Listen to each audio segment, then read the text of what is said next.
First, I went through his phone when he was sleeping one night and saw he'd been trading sexy text messages with someone named Jesse. I fully expected to catch him with a woman, but instead I saw him go into a gay bar and walk out later with a man. I mean, no, it's not uncommon. Not saying that you should lie to your partner, though. Welcome back to Delve Deck Stories. I'm Tess. This is Gabe. Today's theme is confession. So we're going to be reading some of your confession stories based on questions from our Delve Decks. Our first story comes from Liz. This question is from our original deck. It is, what is something most people don't know about you? All right. My husband and I have been in a strictly platonic and open relationship for several years. Okay. Platonic and open relationship. As long as you're happy. Hey, you do you. That's how I feel. Eric and I have been together for over 30 years and have 3 grown children together. We have always had a relationship that felt more like friends than lovers, but he's always been such a great father to our kids and a great life partner, so I never made a huge deal about it.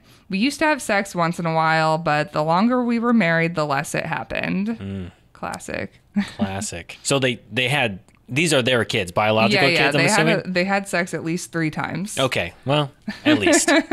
When our kids were young, I thought the lack of sex was just a side effect of our busy lives raising children and him having a demanding career. Over the years, I would try things to get the spark going in our marriage. I planned date nights, couples vacations, etc. He would always act like he was into it, but then get sleepy or have a stomachache anytime I tried to initiate anything with him. Sorry He's got to go. He's got to go? Gotta go, He's man. nice in so many other ways. You're making excuse, dude. Everyone's got needs and desires, and if he's like, "Oh, my stomach hurts. I'm so sleepy." It sounds like they came up with something that works for them, though. I don't know. I don't know. The fact that she's writing in, it tells me that maybe it's not so good, or maybe he's not so happy. I don't know. All right. We'll find out. Eventually, I got paranoid that he was having an affair. Okay. All right. Lame excuses on his end. First, I went through his phone when he was sleeping one night and saw he'd been trading sexy text messages with someone named Jesse. I assumed Jesse was a woman, and I started following him when he'd work late or have an evening client meeting. I fully expected to catch him with a woman, but instead I saw him go into a gay bar and walk out later with a man. Jesse, probably, I assume. Yeah. So, you know. I mean, no, it's not uncommon. I used to walk dogs for these 2 guys, and a similar situation. One of the partners had a whole family, and he was like up until 30 or early 40s when he was like, hey, this is not my true self. I mean, people get divorced all the time. Yeah, he just realized, that's not his... Was he still with his other partner? Were they in an open thing? He just got divorced? At the point that I started walking dogs for them, he was in the relationship with a new partner. And he was divorced. Yeah. So he still had a relationship with his original family and kids and stuff like that. And it seemed like it was cordial.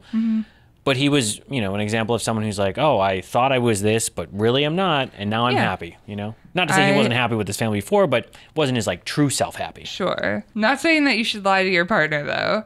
Anyway.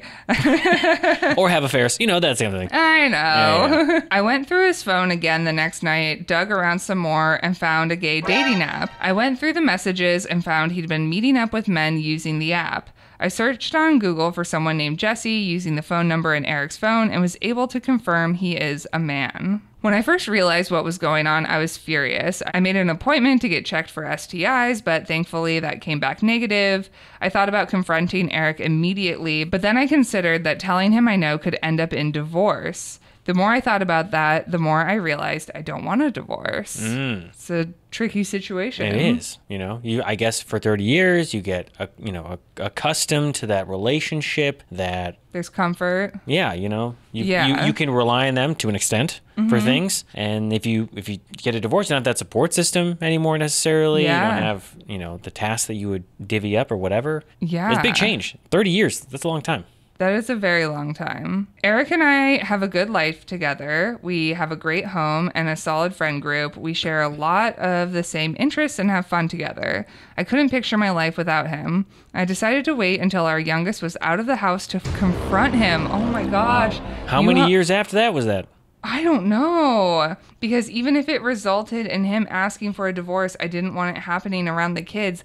That's crazy. I could not hold that in. That is, that is definitely something that you would never want to put on yourself. But also to the other person, they're probably like totally oblivious. Like, oh, my bad. I didn't know that you had it. It's like, why didn't you say something? Why didn't I say something? Why do you think I didn't say anything? Because we have a family and a home and a life, and it would all be destroyed. Yeah, but would you say something? Oh, there's no way that I would hold on to that. Yeah. I would be like, I'm losing sleep. I'm gaining weight. I'm stressing out. Like, sick. Yeah. I would be like internalizing, holding that type of stress in. I can't imagine what that would do to someone's health. No, that would be so stressful. I could not hold that in. At the end of the day, you got to look out for number one. Yeah, exactly. So I understand like coming to the conclusion that, you know, we'll be open or whatever, right. But like I could not hold that in for who knows how long. And like unless your kid was about to move out in 2 weeks and you were like, all right, I'll wait a second. Right. But also the assumption that children don't know. Yeah. They are very observant. They are very aware and very smart, despite the fact they're like, oh, they'll never know that we're having relationship problems or whatever. They know. Kids know, and it's better to be in a household with divorced parents than a household with unhappy parents. Exactly. All right. The day after we dropped our youngest off at college, I told him we needed to talk while you were on it. She was like, mark on the calendar. X. Yeah. Me. You know I love you. Do you still love me? Him. What do you mean, do I love you? Of course I do. Me. Because I want you to know that I want our life to stay as it is. I don't want to split up. Him. What are you talking about? Me. I know you've been cheating. I know you like men. I am telling you I know, and it doesn't change things for me. I just don't want any more secrets. This is all fair, but this is crazy that you held it in for unclear how much time. We both started crying and talked for a long time. He told me he also likes our life together and had tried to just be straight, but he isn't and is really only attracted to other men. We ultimately agreed to stay together, but both of us are free to see other people. I think that's, you know, a great solution, and you can have like a friend, and I mean, it could always change. One of you might meet somebody that you want to, you know, be with long term or get married to. But I don't think this is a bad thing, ultimately. I just can't believe you held on to it for so long. Yeah. I mean, in the end, for this scenario, I guess best possible ending, you know? Yeah. I mean, they still like each other, love each other, cordial. At some point, they're going to have to explain it to the kids, right? Well, that's this next part. Oh, boy. We have not told our friends or kids or families. We feel like it's our private business, and we don't want their judgment. That is fair. People are weird about non-monogamy or I just would imagine that, like, at least to the kids, there would have to be something. Like, would you want to know? Look, you're going to start asking questions of like, where did mom go? Where did dad go? Who's his best friend? They don't live with them anymore. Yeah, but they come home for the holidays. They come home this and that. They probably have an agreement. I mean, I don't know what their deal is, but like, I just feel like at some point, someone's going to be like, hey, I have been noticing Jane Doe, John Doe has been spending a lot of time, with. Well, I don't know their name. You know, I'm not going to. That's fair. I think you could hide it from your kids. I mean, I guess it depends on your relationship with your kids. Yeah.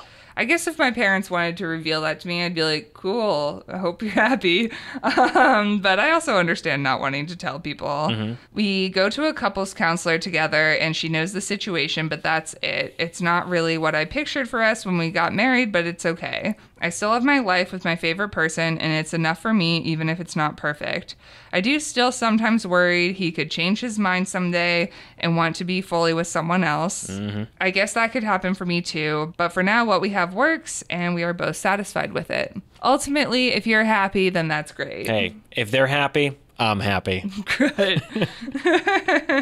All right, let's move on to our next confession. Ooh. Maybe it'll have a happy ending as well. I doubt it.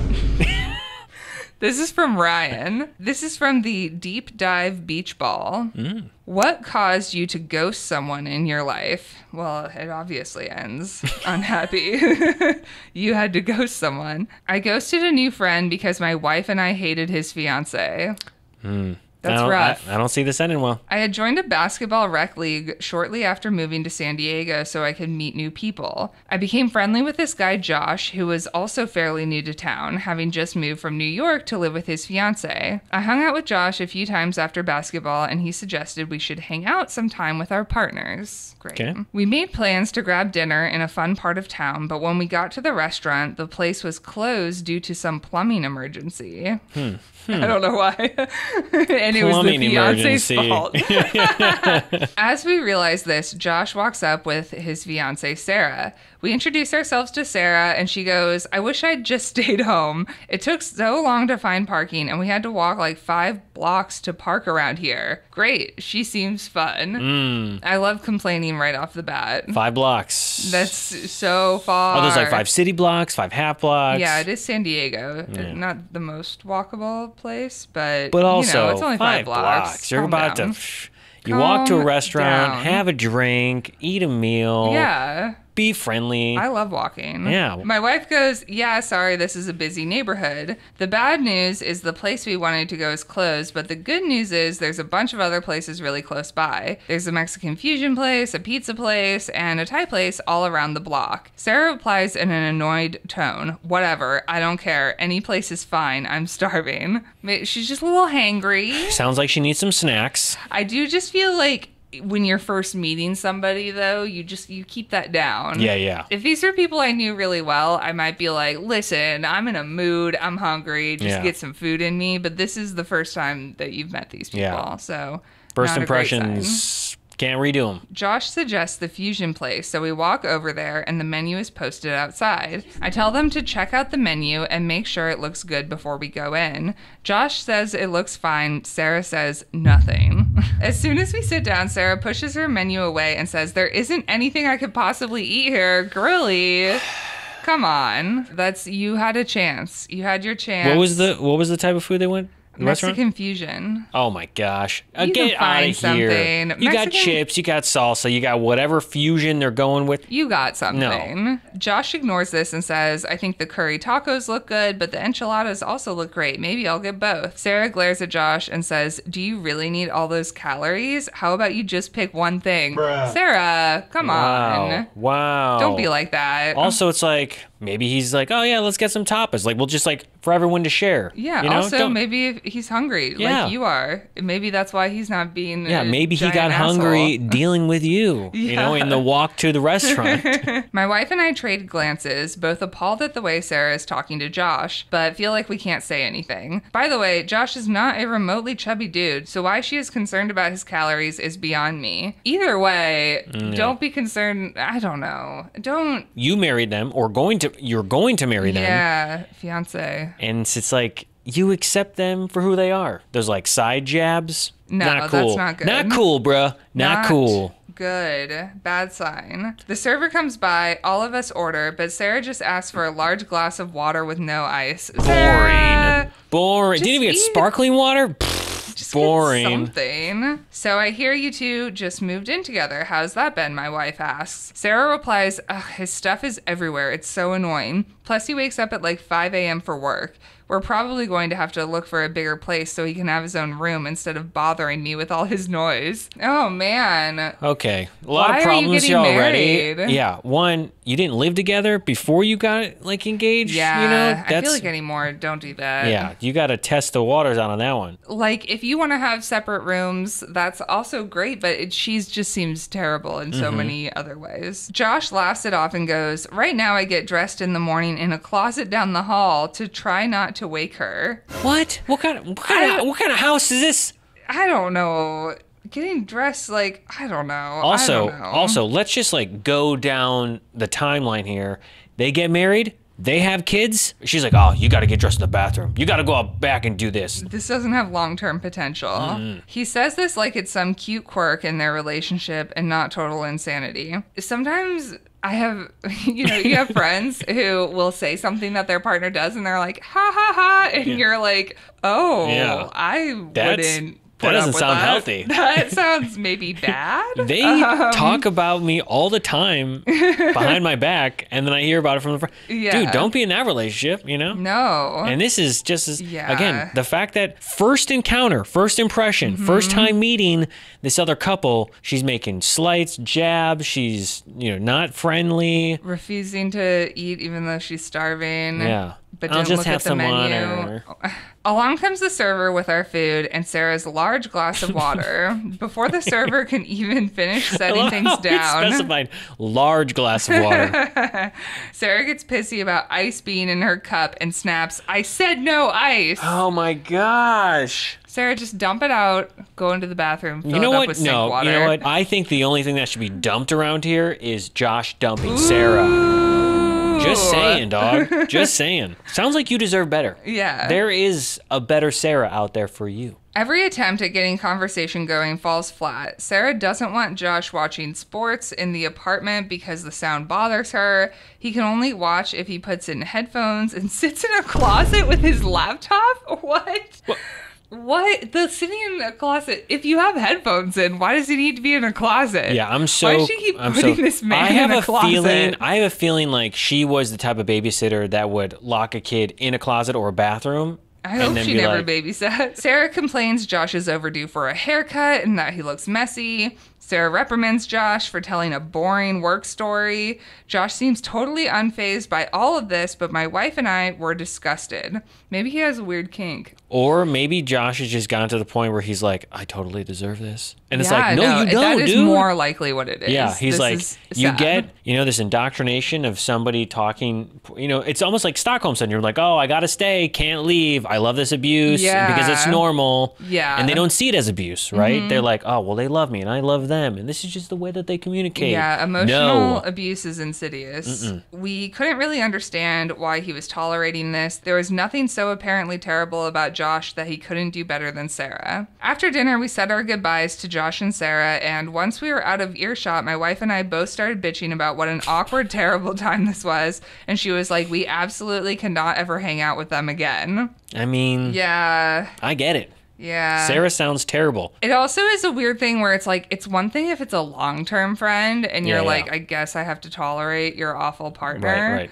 But if it's like a brand new friend, you're just like, do I need this? Yeah, I don't need to put up with this. Yeah. But I would love to know in the comments what people would do in the scenario. Like if you had a partner that was, making jabs at you, talking about your weight, made you go into a closet. Yeah. What would you, and mind you, you're engaged, okay? So you're planning to get married. I guess there's two questions there. At what point do you realize, hey, this isn't worth it? And also, if you're the friend, do you tell them they're like, hey man, this is not healthy. This is not good. You got to get out of this. Do you want to be that person? Because you're a brand new friend. Yeah. Yeah. But also it's hard enough to do that with a friend that's like a long-term But I guess what's there to lose, right? They're brand new friend. You're like, look, I'm never going to hang out with you again because of your soon-to-be wife. Or I tell you straight up right now that she's not good for you and you deserve better and this is very unhealthy. Maybe. All right. Would you do that? I probably would not, but that's just because I would be like, this is awkward. I need to get out of here. Yeah, if I was, it depends on like how I viewed that other person. If I was like, this is like, I could see this as a relationship in terms of like a friendship that I would want.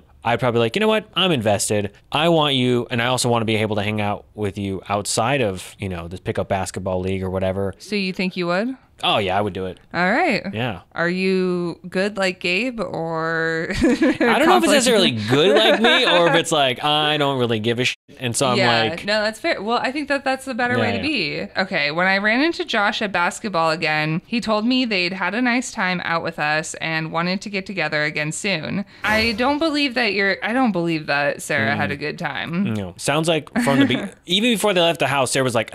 I hate this. I have to go? Yeah. I was like, yeah, we'll have to check our schedules, and then just made a bunch of excuses about being busy until the season was over. I didn't know what else to do. Could I really just say, look, bro, your fiance is a complete beast. Call us when you break up. Probably not. Good. That's what I would do. I mean, am I right or am I wrong? Tell me. I didn't see him after the season ended. He texted a few times, and I just blew him off. I feel bad about it because I liked him just fine, but I could not handle another hang staying with him and Sarah. I want to know what happened to them. Yeah, Are they still together? Did How they get sad. married? Do they have kids? Is he trapped in the basement? All right, and our final story. This is from Christina, Venting Edition. What was a seemingly harmless white lie you told that backfired? Oh. Uh-oh. Maybe this won't seem like a white lie, but it felt like the right thing to do at the time. Oh, I cannot wait. I dated a really terrible guy in my early 20s. He was abusive and controlling, and when I found out I was pregnant, I knew I had to get out of there. I didn't want to raise a kid with this monster. He'd punched holes in walls, hit me, and repeatedly drove under the influence. Just all around terrible and unsafe. Get out of there! Yeah, do what? Get out! All of these people. It's different types of abuse, but get out. Don't tolerate that. If you are in an abusive relationship right now,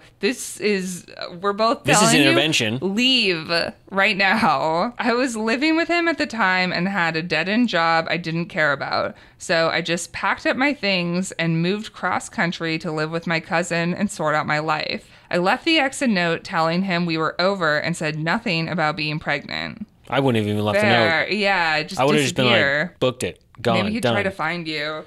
But yeah, I don't know. When my daughter was born, I told the hospital I didn't know who the father was and left the father's name blank. I'm so worried about where this is about to turn out. As my daughter grew up and asked about her father, I made up a story about him being a casual fling who died before she was born and told her I didn't know him well enough to know much about his family. She wanted to meet grandparents and find out if she had other living family on his side. I understand this is, it's a tough situation. Yeah. As the questions about her father got more insistent, the lies got more elaborate. I told her he was from overseas. I told her that I'd never met his family and had no way to track them down. I kept hoping she'd grow bored of the line of questioning, see it was a dead end, and drop it. Kids are curious. Yeah. They're going to keep asking, why?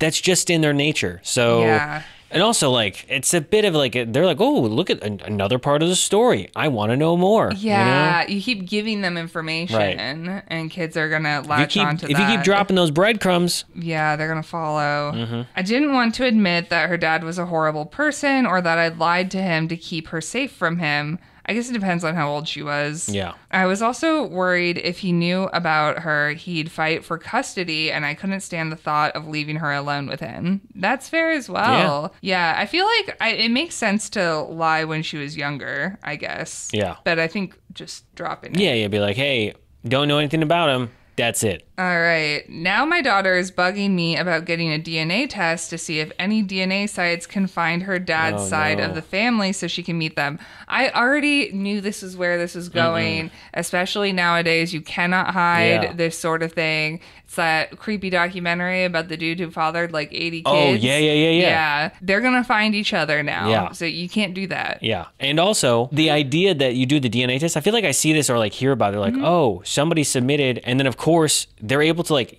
they're like, oh, well, so-and-so submitted to a DNA test on like 23andMe or like heritage.com or whatever it is. And then they find whatever the paternal match is. And they're like, someone in the family, we don't know who it is, match this person. And then there's like cross-references their database and they go, your father was the person that did this thing to this other person, right? And then it's just not a good rabbit hole to go down. I've Googled my ex. He is married with kids, a few years younger than my daughter. I have nothing against my ex's kids, but I don't want her looking into them and bringing my ex back into our lives. I've told my daughter she can get a DNA test after she turns 18, but now I know it's a matter of time before she likely realizes she does have living family on my ex's side, including my ex, and I'm going to have to come clean about her father, which I am dreading. Yeah, that is really awkward. She's not 18 yet, and she's probably going to be mad at you, but I think you're also trying to protect her, and that's the right thing to do. I mean, I would, in this situation, if at 18, the daughter was like, hey, I really want to know who my father is, I'd be like, yeah, great. You can know now. Because also, at least at that point, they're somewhat like mature or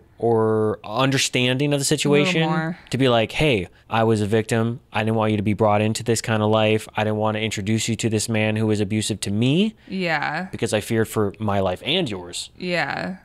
And I think at that point, at 18, the daughter would hopefully be like, I understand. And if you want to do the DNA test, great. Yeah. I think you have this conversation before the DNA test, though. Yeah. Be like, before we open a Pandora's box here, let you know, yes. and then we can do the DNA test. Right. That's how I would handle it. Let us know in the comments how you would handle this. Would you keep telling a white lie on a white lie? Because that's what this is. It's like one white lie, and then you're like Spirals. continuing more and more and more, and it snowballs into some big lie where this person's like, oh, well, they're a CIA secret agent. They live overseas in Europe, da-da-da, this and that. Yeah. And you find out that they're a really shitty person. Yeah. Because that's the other thing, too. The daughter has now grown up believing that this father is someone else. Yeah. And then to realize, oh, well, he's actually the complete opposite. I agree. Let us know in the comments what you think you would do in this situation. That is it for Delve Deck Stories. If you liked this video, you can like, subscribe, check out some of our other videos. If you have a story you would like us to read, you can share it at share.delvedeck.com,